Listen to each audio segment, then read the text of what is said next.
For those of you who I don't know, there's probably more than half the people in this audience. My name's David Cohen. I've been here forever.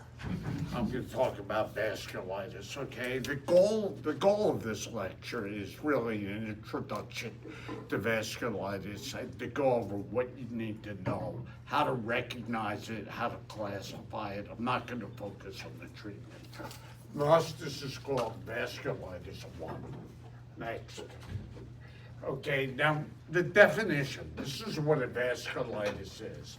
It's a clinical pathologic process characterized by inflammatory destruction of blood vessels that results in occlusion and destruction of the vessel and its ischemia to the tissues supplied by that vessel. And in pathology, infiltration in a vessel with inflammatory cells. Let's stop here. This is the core definition. The blood vessels are inflamed, the inflammatory cells hits the blood vessels, and depending what organs they supply, you get distal ischemia, usually. On biopsy, if you're able to get that, you'll see infiltration of the vessel wall with inflammatory cells. The core definition, that's what the vasculitis is. Next. Okay, there are two hallmarks if you do a biopsy. Number one is leukocytosis, okay, which is nuclear dust. Okay, you have like an immune complex. It's going to activate complement. It's going to attract white cells, and they're going to destroy the blood vessel wall. The other thing is fibrinoid necrosis, which is destruction of the blood vessel. Okay, the endpoints of inflammation, usually you have ischemia, occlusion, or thrombosis. Sometimes you can have the opposite in the vessel. You can have aneurysm formation, and the aneurysm can rupture. Okay, when a vessel is inflamed, it can do two things: fight, fibrosis, narrows the lumen, or give up, and the vessel gets destroyed. You get kaboom, you get an aneurysm. Okay, and it can rupture. Next. Okay, this is a very important slide. When do you recognize it? You guys are starting out. You may be in the clinic. Patient has certain complaints, uses pneumonic, spit, subacute. So usually vasculitides, they develop gradually, with the exception of giant cell arteritis. The patient can't really tell you when it began. Number two, inflammation. So they have fever, arthralgias, myalgias, a rash. There's signs of inflammation. There's some degree of pain. Vasculitis is a painful disease. Okay, and they're multi-system. They involve more than one system, except if you're going for something very obtuse, like a CNS vasculitis. Now, you think of this if you're thinking of diagnosing vasculitis. Next slide, please. Okay, now clues. Okay, everyone knows this is a purpura. Okay, you see this patient has a problem. Now, there could be other things. This doesn't mean they have vasculitis. You have to take this in context. You can see other things besides a purpura. You can see libido, nodules, ulcers, and gangrene. But you can see this with disseminated meningococcemia, or Rocky Mountain spotted fever, or endocarditis. So obviously, meningococcemia, the patients are going to be sick, but you don't want to miss an infection. And you don't want to miss Rocky Mountain spotted fever either, but this is one of the hallmark signs. Next.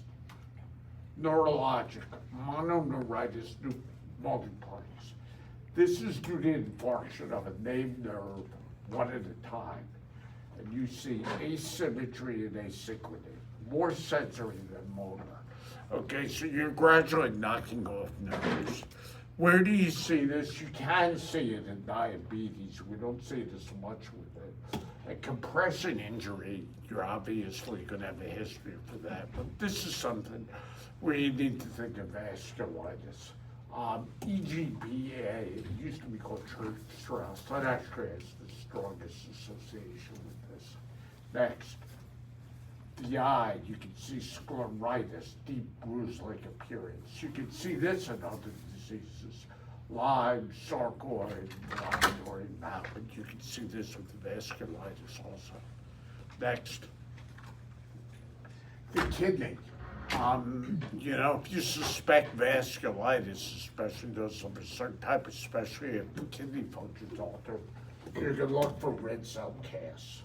You guys don't get the opportunity to look at urine as much as before. You can't do it in the ED now. This is on the biopsy, but you can see a rapidly progressive glomerulonephritis. In some of these instances, the patient can wind up going on dialysis. Next. Okay, confirming the diagnosis, sometimes you'll get serologic testing like an ANCA if you're worried about an ANCA-related vasculitis. A biopsy, if it's easy to biopsy like the skin, sometimes you do an arteriogram, and that's more for larger vessel vascular disease, and you often see something called beading. It kind of looks like a string of beads. Next.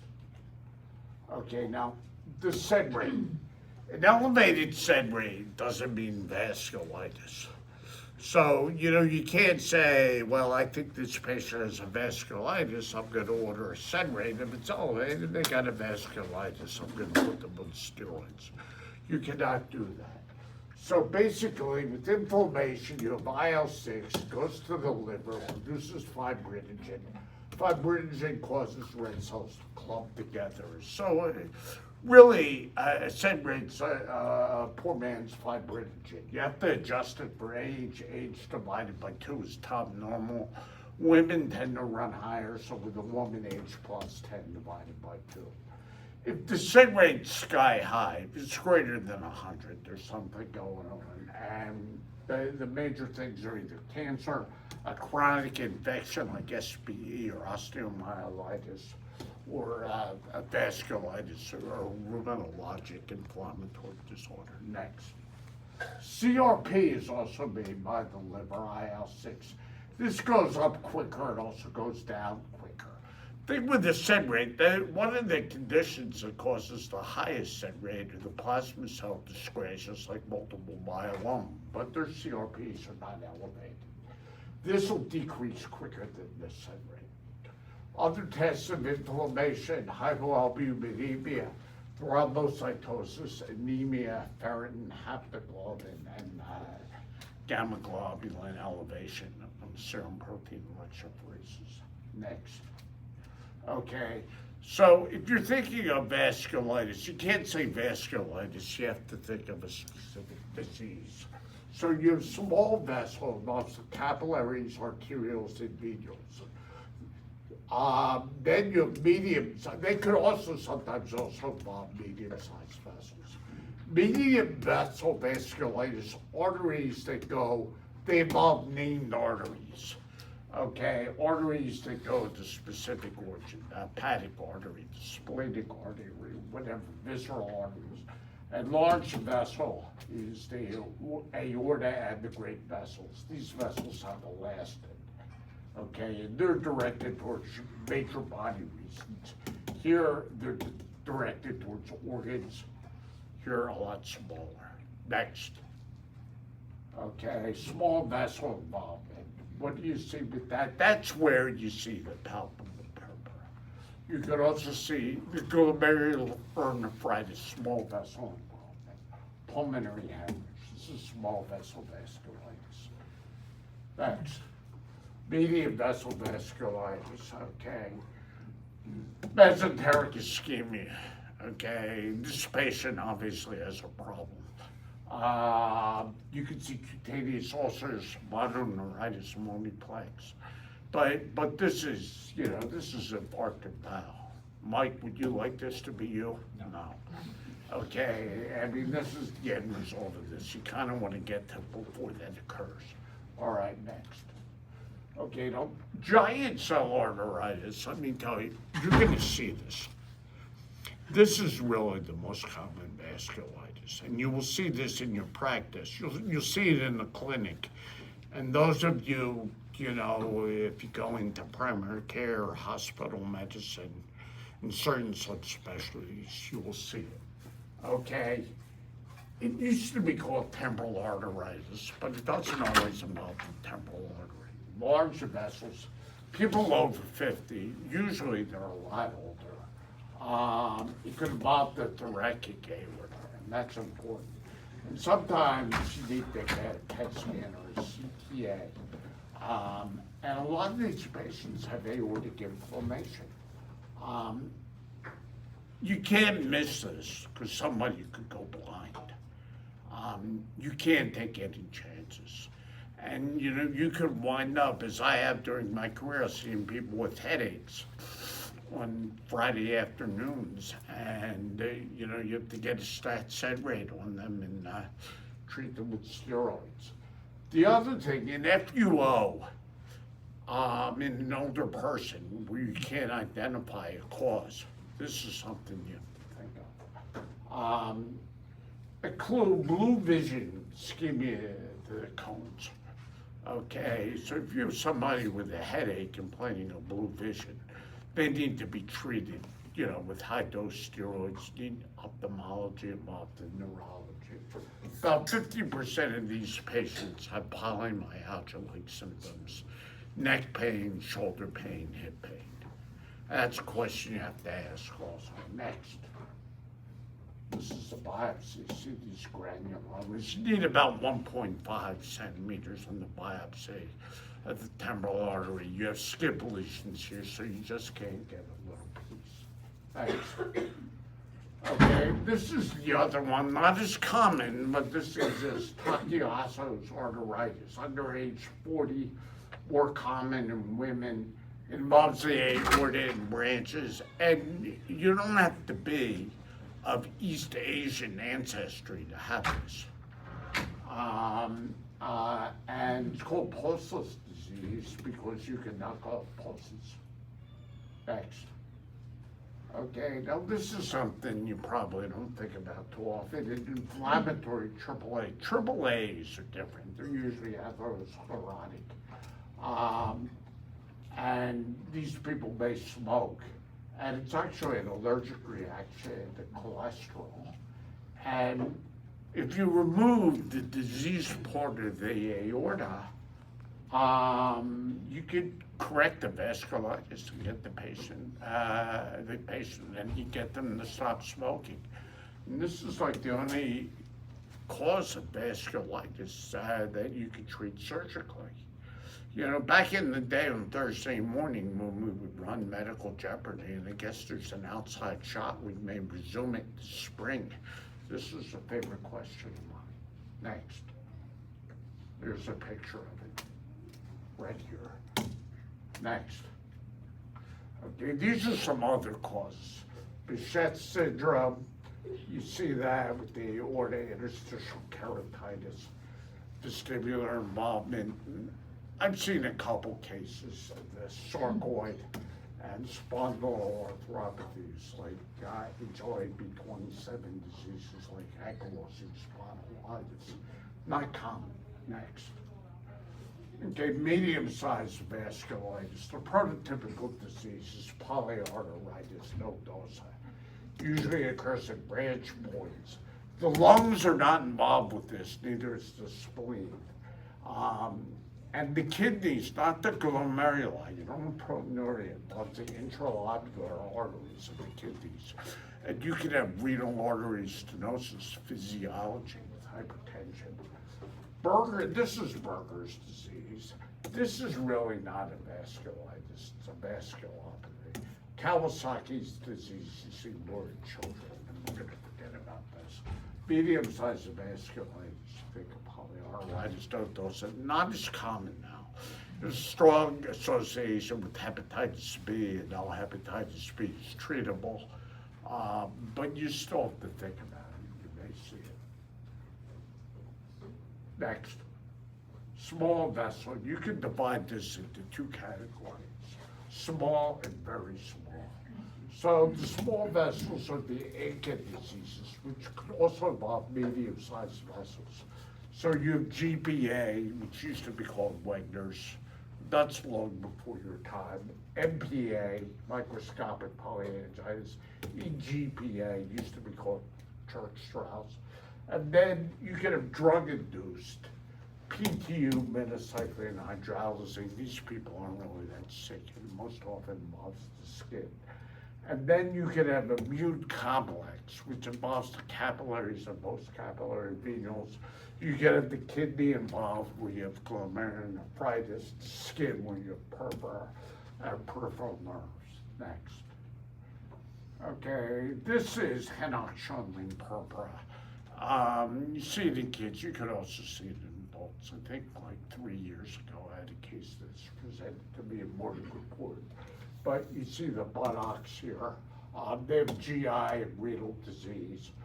Central mixed cryoglobulinemia, type 2 and type 3 cause small vessel vasculitis. Type 1 is more thrombosis. Used to be associated with hepatitis C, but now hepatitis C is treatable and curable. And the number one cause may be non-Hodgkin's lymphoma. Onward. Causes of small vessel vasculitis, connective tissue disease, malignancy, drug, inflammatory bowel disease, sometimes it's idiopathic. Next. Okay, the interesting thing, levamisole, which was an anti-helminthic agent, then in the early 90s, it was used as part of a chemo regimen for colon cancer. Sometimes it's mixed with cocaine, and you get something called a retiform purpura. It looks like a network, involves the nose, earlobe, and zygomatic arch. It spares the trunk. Renal lesions are rare. They could have an ANCA, they could have a lupus anticoagulant. There's more thrombosis than vasculitis, and they have an ANCA and everything. Next. This is an example of it. So if you see a patient who has a history of drug use with cocaine, you can always think of this. Next. Then there's something called cocaine-induced midline destructive lesions. So, this looks pretty angry. This is in the palate. It looks like a drilled hole. Sometimes with upper airway, you can confuse it with GPA. They're both midline lesions, and you can see vasculitis. They could have a positive ANCA. They have no longer renal disease. And they have an anti-elastase antibody, more trivial pursuit. Next. Okay, so these are the 4 ANCA conditions. Okay, GPA, upper and lower respiratory tract and kidney. And it could involve large airways. You could have a saddle nose deformity, you could have subglottic stenosis. The lungs, you could do just about anything on imaging, but you don't have hyperammonopathy. The other thing with GPA, they have a higher risk of DVT.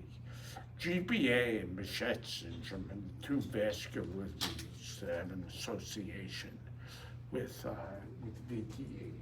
Pathology, you see 3 things: granulomas, lakes and necrobiosis, and vasculitis. Really, the lung's the only organ where you see all 3 of these things. And they're ANCA's positive, and it's usually a C ANCA, not a P ANCA. Next. Now, MPA is like GPA, but there are no granulomas and no upper respiratory tract involvement. And these patients usually do a little better. They usually have positive PANCA. Church-Strauss, which is EGPA, there are different flavors to this, but somebody with asthma and eosinophilia that's sick, and they may have multi-organ involvement, including the heart and the nervous system. You think of that, drugs we talked about. The thing with the ANCA diseases, GPA and MPA, the kidney could go real quickly. So just like you have somebody with giant cell arteritis, you need to evaluate them immediately to preserve vision. you see somebody and you suspect they have GPA, okay, the creatinine's elevated, they have other symptoms, urinalysis is abnormal, and somehow somebody has to look at the UA, they need to be treated as soon as possible, because otherwise the patient's kidneys could fry very quickly. Next. Okay, so I have other slides and other talks, but the purpose of this is really an introduction. So you get familiar with defining what a vasculitis is, and you get exposed to the spectrum of vasculitis. And with that, we're going to conclude